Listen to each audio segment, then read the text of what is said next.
Anyhow, let's get started. Dan and Steve here reporting for duty as normal with Man Up. Today we're joined by Andrew Payne, who I must say, actually, we connected on LinkedIn a little while back, and I watched your TEDx video that was on YouTube, which Oh, was very enlightening. oh, thank you. No, I really appreciate you saying that. Welcome, Andrew, Thank you. and tell us more. Yeah, well, look, I speak about a number of things, but my experiences in an abusive marriage is something that I'm often asked to speak about. My now ex-wife, it sort of took place 99 to sort of 2008. So it's quite a while ago, which is why I can talk about it quite easily. And I think it is really important we talk about it.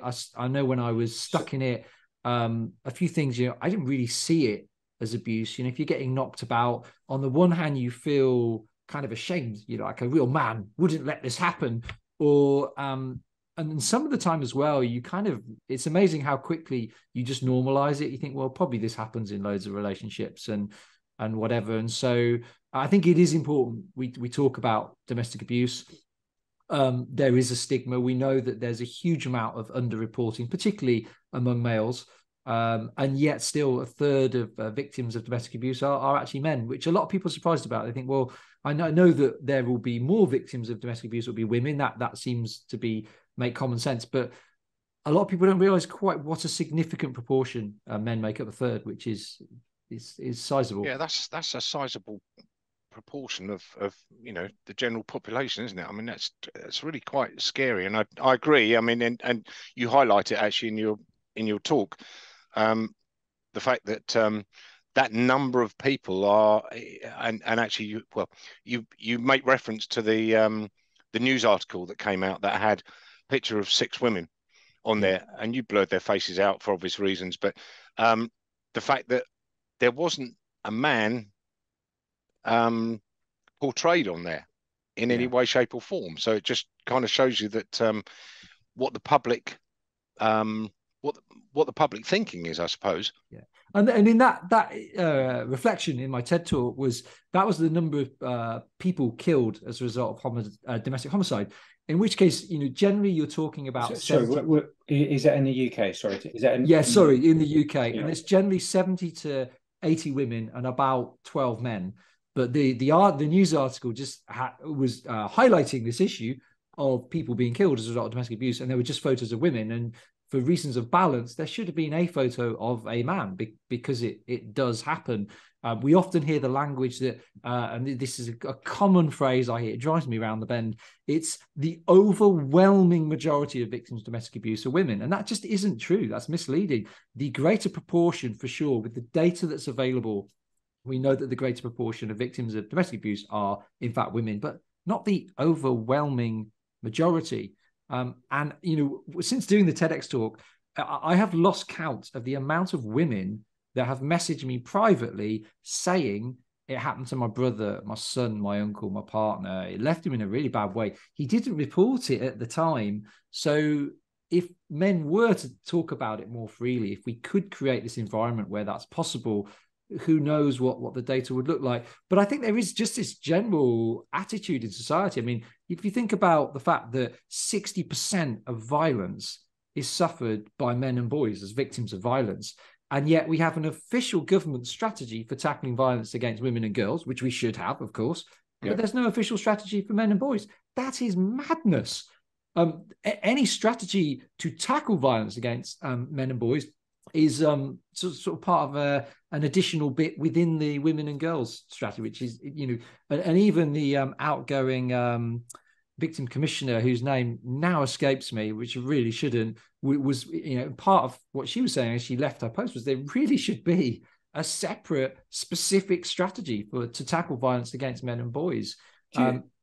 Do you think? Sorry to interrupt. Do you think? I haven't seen that image with the 6 females on there. I haven't seen that, so I apologise. But do you think it's because they can't get the men? And the reason I say that is MANUP has been running for 3 years, but 2 years because of COVID in this format. And there's been, I'll be careful what I say. There's been 2, it might be 3 blokes where the original conversation of the conversation was supposed to be about their life as a survivor, victim, whatever terminology, but they bottled it. Interesting. And excuse my terminology in the video. This is why we don't script, because it always gives a bit of a room for the person to talk about what they do. But you're the first one of just like, literally the first one of like, I'm happy to talk about that. Yeah. There is, and I've seen it with my own eyes, there is absolutely a stigma of a bloke who's been knocked about by his missus. Excuse the expression, but that's kind of what it is, isn't it?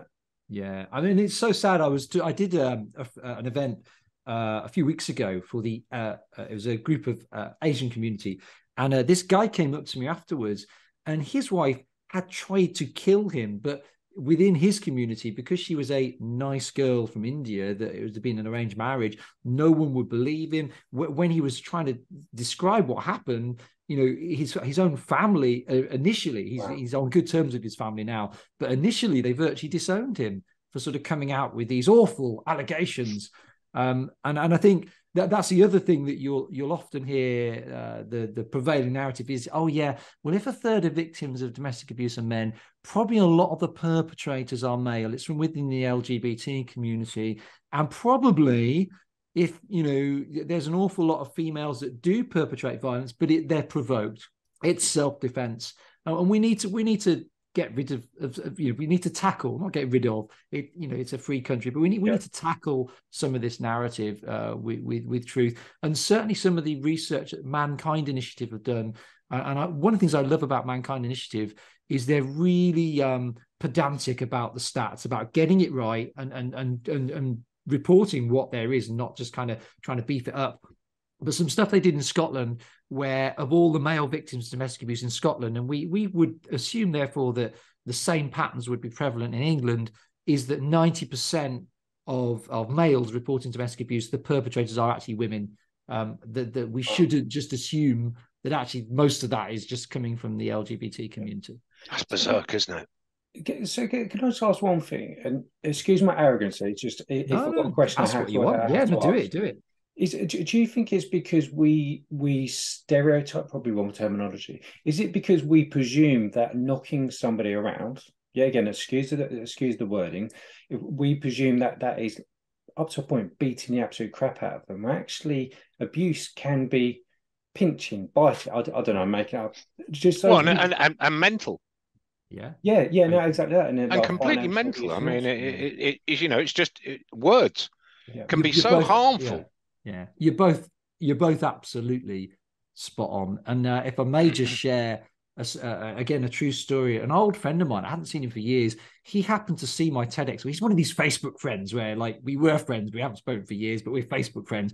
And he saw my TEDx video, and he approached me afterwards and said, you know, he was sharing how he'd been brought to the brink of suicide because of the sheer campaign of emotional abuse that his partner had waged on him. But he's 6'4". He's built like a tank. He's a formidable fellow. He owns his own legal practice. He's not stupid. He speaks 3 languages fluently. And his female partner, I remember because I've met her once. She's short, walking stick, partially sighted, not in good health. You would never have guessed. And so you're absolutely right, Steve, that it's also the emotional abuse. And the new statutory definition of domestic abuse does include coercive control and and emotional abuse as part of domestic abuse. And you're also right that it can be, you know, and that's how I justified it when I was going through it. You know, I was stabbed, I was bit, kicked, punched, things thrown at me, but did I have the crap, to use your terminology, I have the crap beaten out of me to the point where I'm sort of going to hospital? Probably not.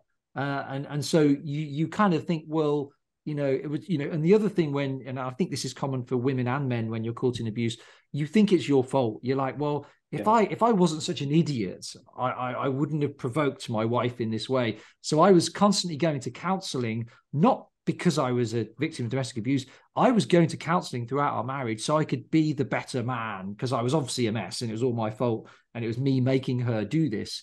And you become your abuser's greatest excuse maker, their greatest defender. And so when you're in that situation, it's very difficult to wake up and smell the coffee and see what's actually going on. I think a classic it comes out in that TEDx thing about when you explain kind of what, when you were in the south of France and this whole kind of putting up the shelves thing. And it's interesting that rather rhetorically in that talk that you gave, you used the word man up in a very rhetorical fashion. How dare you? Well, no, and actually, it's seriously worth a watch. Yeah. I mean, I have watched it. It's really good, and I think that underlines kind of what you were just saying, Andrew, in the fact that you were trying to be the better man. So a real man should be able to put up shelves. Yeah, it's a real a man should be able to get over a smack. A real man should just not. A real man should be confident enough in who he is that he wouldn't provoke his wife into getting into that state where she would attack him. He's clearly just a doofus, and that's very much how I saw myself. And in the end, and this is why we need to, I think, encourage this conversation. So in the end, the time when I actually woke up, and I explained this in the TEDx talk, was I was challenged by a female neighbor who'd witnessed my wife and attacking me. And she said, and she's ever so well spoken, she said, this is a domestic abuse, Andrew. I always remember her words. And I always remember thinking, domestic abuse, what is she talking about? And it took me a while to really sort of reflect on it. For the penny to drop. And for the penny, yeah, no, absolutely. But she was the one that started my train of thinking that actually, yeah, maybe this isn't right. Maybe this isn't acceptable. But then, of course, as a bloke caught in that situation where your perpetrator is the mother of your children, you are then faced with that dilemma. Listen, if I leave, will I see my kids again? And actually, my wife is violent and abusive. If I'm not here, how will she be towards the kids? Or maybe she'll hold it together for this, and it'll be a new sort of competition and a game of cycle. Maybe she'll block my acts. Do I really? Maybe I should just try and sort of, man up and stay in this until the kids are older. Maybe I need to give this a few more years. And I have spoken to guys, I don't have my own charity that supports male victims of domestic abuse, but usually through the TEDx talk and some of the campaign that I do get people coming to me, and this fear of the kids is a major reason why guys don't. Yeah, I can see that. I can see that entirely. Where they are. Yeah, I'm going to be careful what I say. I know Steve knows a few things, but that's well, likewise. Yeah, no, exactly. Yeah, the fear of losing access to your children, it kind of makes me feel sick and all sorts. Yeah, that's so. One thing I have noticed though is you've used the term victims a lot, and this is something where I just don't. On one hand, more women they use the term survivors, and it's like you have to be pigeonholed in one or the other. And I think up to a point, and the way we're wording stuff now is, I don't know what I'm trying to say. So Steve, you might have wouldn't a victim be somebody that's sustaining ongoing abuse, and a survivor would be somebody that's come out the other end? But is that not the case for women, where men probably wouldn't use the term victim? And Andrew, you're the first bloke was, I think, from memory. Not making sense, or no, you're totally making sense. I mean, I know that there are some people that have been through it and they're like, I'm not a victim. It's really important to them that they don't see themselves as a victim, in which case use the term survivor. That's fine. For me, I don't mind thinking about it and thinking that I was a victim of in some senses, and I was. I don't mind also looking at saying I had my own responsibility in that when I got together with my ex-wife, I was quite naive, and that was what I brought to the relationship. I definitely didn't have a clear sense of boundaries. I loved helping people. And so that was what I brought to the relationship, that there was this guy who would go to the ends of the moon for you, and literally just no boundaries, no sense of self-care at all. So I think as I've reflected, I don't mind whether you see me as a survivor because I've come out the other end, or as a victim. I mean, I think anybody that's within domestic abuse is a survivor because they're getting through it day by day. They have to show incredible strength, resourcefulness, and a little bit of creativity to get from day to day. And that's the other flip side of domestic abuse. When you're caught in it, because your whole focus is trying to minimize the risk of the triggers being pulled, where everything then goes crazy, you yourself become quite manipulative in the way. That's interesting. Because you're constantly juggling stuff. You would compromise your integrity without even thinking about it if it minimizes those triggers being pulled. Yeah, sure. I really don't mind, listen, but I know there are some people that are really, they do not want to be seen as a victim, in which case don't refer to them as a victim. But for people like me that don't, we're not really that fussed whether you refer to me as a victim or a survivor, then I'm easy with either word. Yeah, no, absolutely. So I think sometimes it's just, you don't need either of those brands or labels. Yeah. Just like you're going through, I don't know, if I saw something, I don't know, if I went round Steve's and noticed Nikki, sorry the name on that, but noticed that she did something, I'm like, Steve, I don't think that's right, mate. Yeah. I don't need to jump in and like, oh, you're a victim or a survivor. It's like, that's not right. Yeah. And I think that's where I'm really encouraged that I think that's occurred, that is more, that's becoming more acceptable. I think this sense of it's none of my business, you know, what goes on behind their closed doors goes on behind their closed doors. I won't interfere. We need to try to move beyond that if we're going to truly look out for one another. So I'm heartened to hear that. And there were definite signs in my workplace that think that all was not well. And they were good guys that I worked with, but there just wasn't the awareness. So no one ever asked really. And when they did, in fact, I would come up with my typical mistake my typical excuse, that it was just like a cut with shaving or a bruise. I had a lot of shaving incidents, but no one ever said, yeah, had quite a few shaving incidents, actually. You know, no one ever actually sort of. You ought to buy an electric one. Yeah, exactly. Do you need some help? Do you need some coaching? Some shaving coaching. But I think today, there is more awareness. And I think, you know, just the thing I'm really passionate about with my own boys, I've got 3 boys under 10, is we try, and myself, I'm blissfully remarried now to a wonderful woman, but we try and encourage our boys to express their feelings, whether that's, so like before they go to bed, they share something that made them happy, but they also share something that made them sad and something that they're worried about, because we want them to be used to just talking naturally about stuff that they're worried about and stuff that they're unhappy. Like it's just and not just the stuff that they're gleeful about. Yeah, exactly. No, precisely. Yeah, so and we try to get them as well. We leave them to play fight. And the 2 words we really trying to work on them with, because I'm a big fan about boundaries now, but partly because of my own experiences, is the word stop and enough, and understanding each other's stop and enough. And it being okay to say stop and enough for myself as well, and recognizing what that is. So we kind of work with that kind of stuff. But, you know, I'm really passionate with our children that we do more. It's so much easier, isn't it, when they come into the house and they're bickering just to sit in front of an iPad. But as parents, we need to have those conversations, even when we ourselves are tired, and really, like I say, encourage those open conversations and encourage them to say how they feel, even if how they feel is something about your parenting, which might feel completely unreasonable. We've got to allow them that airtime and encourage that, in my opinion. Absolutely. We're kind of coming up to our 20 minutes, so I think it's I think I did, yeah. Stole your line, Dan. I'm sorry, we've flown by that one. Yeah. But we have, and it's a really good discussion. And I mean, obviously, I suppose from a MANUP point of view, you know, all we're trying to do is get people to talk and express and to, you know, ask a question and actually listen to the answer. So what advice would you give to anybody that's watching this that feels familiar with this situation and afraid to do anything? What's the next step, Andrew?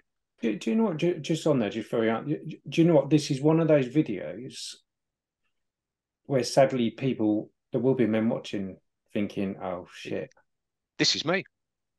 Yeah. You go ahead. So I just wanted to affirm that. I'll shut up. Go on. Yeah. No. Well, 1 in 6 men will experience this. And I think for anybody watching this that thinks they might be in this situation, you are not weird, you're not weak, you're not stupid, you're not alone. It's just really common and normal, actually. But you do definitely need to speak to someone outside of the situation that you trust, because abusive people are so good at gaslighting you and making you doubt what you're thinking and you doubting your own intuition. You absolutely need that outside set of eyes and ears, just that sounding board. You're going to need that. So my encouragement is to get in touch with someone. I think there's so much more awareness today than there was, when I was in it 15, 20 years ago. So do have some confidence, reach out. And I actually think guys, I got a lot of confidence in guys. For football, if someone is messing about and they're feigning an injury, they'll have the mick taken out of them. If someone's really hurt, I play football every week, if someone's hurt, the caring nature of people. And so I think actually as guys, if you shared with your male friends that you were caught in a situation, you're not going to get teased, really. No one's going to come. You're not going to be the subject of banter. You're the subject of banter if you've got a cold and you've taken the day off work, and we can enjoy the laughter with that.